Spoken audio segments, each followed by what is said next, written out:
Well, good evening, good evening. Welcome, welcome. Welcome to Fatal Distractions. Let's chat. I am your host, Apostle Gretchel Dixon, and I have a very special guest tonight. Her name is Dr. Ansonya Burke. Welcome, Dr. Burke, to the show tonight. Thank you so much. How are you? I'm doing well, doing well. It's such a privilege to have you on tonight. And Dr.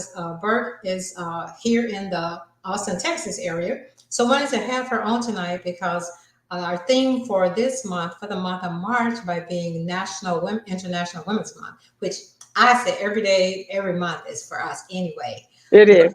It is. But particularly, we want to talk about how to push through the press. So, first of all, before we get started, tell us a little bit about who is Dr. Burke. I'm a servant of God. I have, as you see the doctor, but that's really not it. I am a servant of God. I have a love for people and I just have a love for leaders. My niche is leaders. I've been a leader myself in the corporate as well as in the kingdom.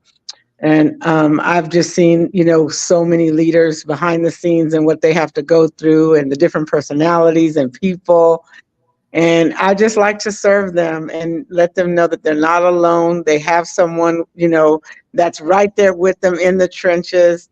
And just doing training and development. Not really new, but I pivoted out of the corporate arena to get into mental health and wellness. And so that's what I'm doing now and love every bit of it. Wow, wow. Well, how did you make that pivot? What made you decide to go into the mental health arena? Well, I've always wanted, my undergrad is in counseling, but my spouse was in the military. So we had to travel a lot. So I couldn't do the internships and things like that to get my licensure and those type of things. So I had an opportunity to get my doctorate in clinical chaplaincy and psychotherapy. Mm-hmm. And so that, just revved up my passion again to be able to do that. And so that's kind of really how I pivoted into that. And then I was in the middle of a layoff. And so I said, what better way to pivot into that arena than now? That's good. Yeah, I noticed that because back during the time that we had some crisis, during the shutdowns and so forth, so many people that were, as I like to call it, had side gigs, had turned into career. Their little hobby turned into a career. And right. The one thing about the Bible is how all things work together for good. So the world, there was some devastation and some things that happened, but then there were some great things that came out of that. Right. And, we like to see, what's the good, what's the purpose of this? Right. So Absolutely. A little bit about, I saw your transformation. For those of you who don't know, she had a major transformation, according to my terminology. She did a major transformation in her body, in her physique. And I know you have a daughter that plays basketball. I watch you and her, and I just love it because I'm a boy mom that I was always into the sports and carpool and driving around. But tell us a little bit, if you're comfortable sharing, some of the things that you had to press through, because I know that I believe that you are single now. Mm-hmm. And like you said, you travel. So how was your transition? And tell us a little bit about some of the things that you had to press through. Sure. So I do have a son as well, and he lives in San Antonio. They're 11 years apart. So I had two only children is how I look at it. And so my son is 31. So he's in San Antonio. So I didn't want to forget about him. He's alive and well and in our lives as well. We're just, we don't get to see him as much because he's in San Antonio. But I went through a divorce probably 13, 14 years ago. I've been overweight all my life, literally. I probably started gaining a lot of weight in elementary school when my parents went through a divorce. Mm-hmm. And so been carrying all of that for years. Mm-hmm. And, I think really, I had been through every single diet you could think of, tried any and everything that I could think of. And I remember my grandmother, she passed away in 2013, and we were really, really close. And she always used to say, I want to see you small. I want to see you small. Wasn't able to do it before she left, but just, the Lord said he needs a healthy church. Mhm. This was after the pandemic. Mhm. Going into um, this next season, he said that the church is going to need healthy leaders. Mhm. And so for me, that was the total package. And I just sought the Lord and said, okay, Lord, what am I supposed to do? I've tried everything that I know how, Mhm. got myself into some therapy and started a weight loss journey. And I'm telling you, the baggage that was coming down in my therapy session related to my body. And the more and more I dug in, the more weight I lost. And it just became it was almost like an addiction to get out there and work on me. I had, been working for everyone else and taking care of everyone else and just never took care of ourselves, which most women tend to do. But I wanted to be healthy in my corporate world, but I definitely wanted to be healthy when we receive the people in the kingdom, because they're coming. Even now, the Lord is Mhm. speaking. And those people that are wounded, they're coming. And I think the one epiphany that I got that really made me say, you need to get to where the Lord is having you. And that is when we started seeing all of those leaders that had huge churches commit suicide. Mhm. We would see all of those corporate people commit suicide. And I was like, they have so many people around them, but they were all alone. Right. And why? Why would someone be filled with thousands and thousands of people and can't talk to not one? So that's kind of really what pivoted all of that for me, is I'm like, well, I'm going to get healthy because I don't want to be like that too. Wow, that's amazing that you were saying about when you started therapy, and sometimes that T word is an ugly word for those of us that are followers of Christ, because yes, we can pray and fast and hands laid on us, but then there is something we have to do, because the Bible talks about faith without works. Work is dead. So Yes, we ma'am. have, because back in the day, a long time ago, there used to be a pill called Dream Away, and that you could take a pill and go to sleep and lose weight. I used to tell my husband all the time, I'm like, can I just take a pill and I wake up skinny or something? But it doesn't work like that. We have to Mm-mm. put in the work. And there was a time that the Lord had said, so many, like you said, his leaders are unhealthy, and all our late night snacking and eating that fried chicken after a service or going out to Mhm. eat. Because I know when we transitioned from our hometown, from Arkansas to here to Texas, everything is centered around food. Going out to eat, let's go have coffee, meetings, everything, even in corporate, everything's about food. So we have to learn how to discipline ourselves in every area of our lives. You mentioned that doing therapy, when you first started therapy, did you go to therapy for your mental health, or was it your physical? What drove you to decide, okay, I'm going to therapy? It was both, really. Mentally, I wasn't in a good place just because I just had never dealt with, the divorce and all those things. And then mentally, I think what is causing me not to be able to lose weight, because I was going to the doctors. I was doing everything. I love to work. Well, I don't love to work out. Let me just say that. I do it because I know it's the right thing to do. But once I get a plan, my mind gets set and I can do it. Mm-hmm. Um, but I think the fact that I wanted to be whole in every area. Mm-hmm. And part of that was my mental, my physical, my relational. Even now, I'm working now. I'm dealing, I dealt with the mental and the emotional, and I dealt with the physical. And now I'm working on my relational aspect and my professional part. So I think one of my affirmations is that dealing with 5 or 6 different parts of those areas. And as they, mark off, I've done 3. So now I'm taking the next 3, which is the relational part, the professional part, and just really working those things. Cause I want to be I want to be, there's always going to be room for growth, Mhm. but I want to be whole. I want to be able to say that I am a whole woman, mentally, physically, emotionally, relationally, financially as well. Right.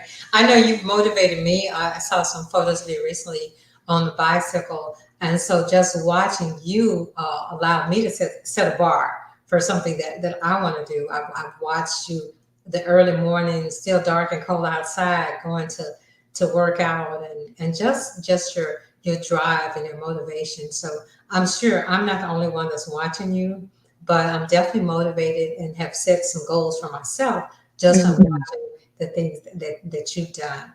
Well, that's awesome. Glory be to God. I do it because and really the fun part for me is the Facebook was my accountability. But so many people tell me, don't stop posting. Don't, you've inspired me. And to me, that's just God, because it's not even about that. It really was about me holding myself accountable. And so if I've helped, just like you said earlier, if I have helped that one person, I've done all that I do. But I do all these different things to keep myself. I feel like I'm eclectic, and so I get bored really easy. And so Okay. I'm at that point where I need to do something different to keep myself motivated. Well, that's good. Yeah, and Dr. Burke is going to be one of our facilitators at. I'm hosting an event here in the Austin area because it's a manifestation time for women. It's a women's empowerment event. Oftentimes, as she said, us as women, we neglect ourselves because we put our families first, sometimes our career, but even our parents, those of you that are taking care of parents who are in their senior years. And because I found myself after we became an empty nester, I didn't even know what I liked because I had spent my time just running kids and stuff, doing everything for my family because that was my why. That was my for everything. So then I had to rediscover myself. And one Hmm. of the things I tell people, even now in my senior age, I'm still discovering who I am.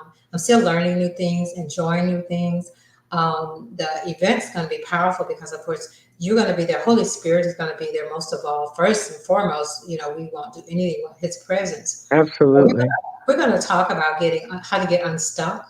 That no, age is not a limit. It may be a number that's on your birth certificate or your driver's license, but age is a number. And as long as you have breath in your body, there's purpose. The Lord did not leave you here just to take up space and suck up air, I like to say.